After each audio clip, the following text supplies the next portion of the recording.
Okay, here we are, Matthew Russell Lee, Inner City Press, here at the Southern District of New York. Jen Shah of Real Housewives of Salt Lake City has just pled guilty to one count of conspiracy to commit wire fraud in connection with telemarketing. Plea deal, 168 months. Woo! Those are her lawyers behind her. We're waiting outside for her to make her dash to this black car right behind here. But in the interim, I can say that's a pretty steep thing to plead to. The trial was to begin in a week, but it was called off by this guilty plea. $9 million of restitution, $6 million of forfeiture. It's hard to know. I guess she could have faced more. There was a money laundering count. Now there's Priya Chowdhury, her lawyer. She's taking off.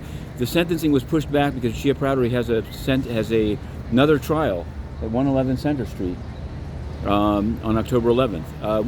We were covering this trial even before Jen Shah and Stuart Smith were brought into it. Cheaty is the name of the case.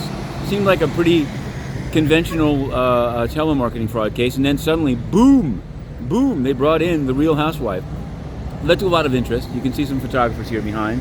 I think it's a surprising amount of time.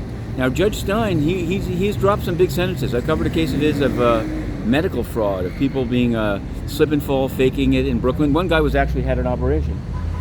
Priya Chowdhury is still hanging around. I'm hoping to get within this 2-minute and 20-second video the actual Jen Shah exit. If I don't, my loss, your loss.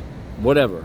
Here we are. So what can we say about this? Meanwhile, we're waiting for the jury's deliberating in U.S. versus Joshua Schulte. It's a more serious case from my point of view. It's CIA alleged leaking to WikiLeaks. We've been covering it, writing a booklet about it. We were going to cover this trial in great detail, but there's no more trial.